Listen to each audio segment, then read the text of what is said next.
Assalamualaikum warahmatullahi wabarakatuh. Saya Hanisa dengan nomor 195001 dari kelas B jurusan Teknik Informatika. Baiklah, di sini saya akan menjelaskan sedikit mengenai fase desain. Langsung saja, pendahuluan. Aktivitas utama dalam fase desain adalah membuat top dan medium level dari desain, sistem dan mendokumentasinya.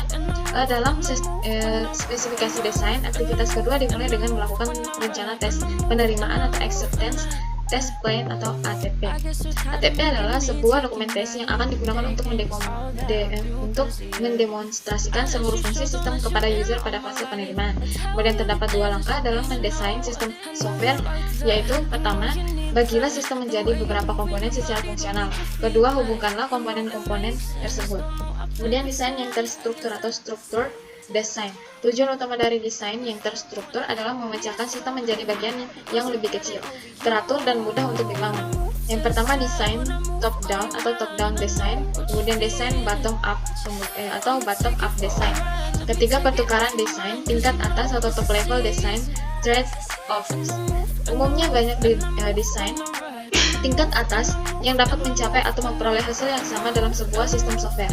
Contohnya, desain tingkat atas atau top level hanya salah satu cara untuk memecahkan sistem ABC ke dalam komponen-komponen utama.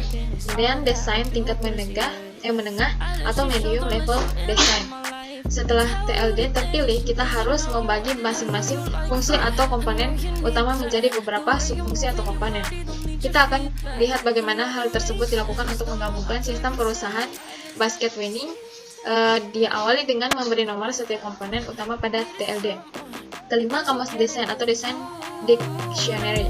Modul kamus atau modul dictionary yang pertama berdasarkan urutan angka sesuai nomor komponen, kemudian berdasarkan urutan alfabet dengan nama komponen, kemudian berdasarkan urutan alfabet dengan penjelasan singkat, kemudian kamus data umum atau Document Data Dictionary atau CDD.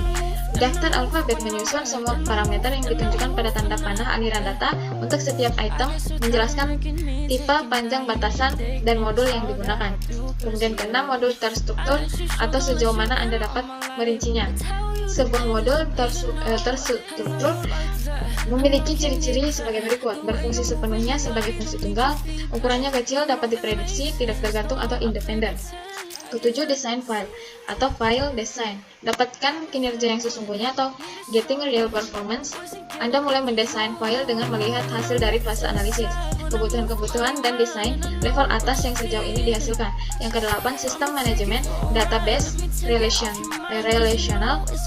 Penghematan waktu yang diakibatkan oleh pemakaian yang mudah dan fleksibilitas dari sistem membuat RDBMS yang terdapat pada sebuah komputer atau CPU yang baik sebagai investasi yang berharga. Kemudian kesembilan, keuntungan dari analisis dan desain yang terstruktur. Mengurangi jumlah kesalahan atau reducing the number of initial error. Tabel statistik berikut ini diambil dari hasil survei oleh TRW untuk proyek besar dan DEC atau Customer Service System Engineering, yaitu departemen yang bertanggung jawab untuk memastikan bahwa produk-produk DEC, baik software maupun hardware-nya, benar-benar bebas dari virus. Ke-10, proses desain.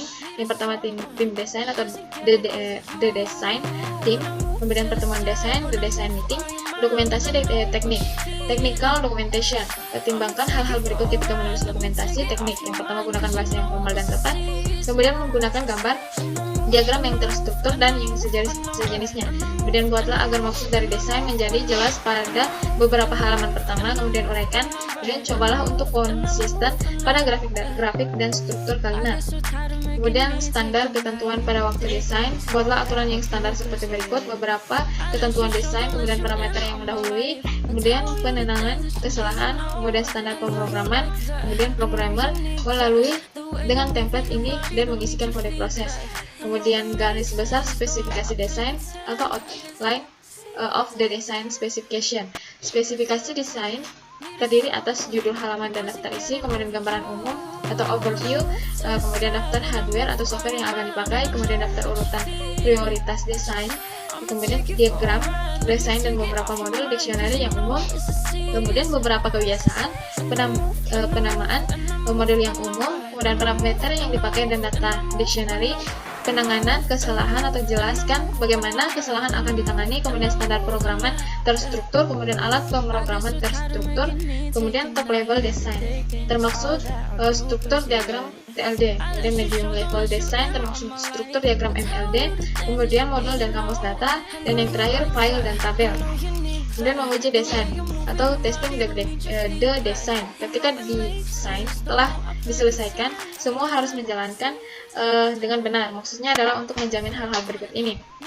Yang pertama, semua keperluan spesifikasi fungsi sudah ketemu, desain mudah diprogram dan dipelihara, kemudian dapat diimplementasikan sesuai dengan waktu dan anggaran. Kemudian merubah permintaan sesuai dengan desain atau change to requirement due to design.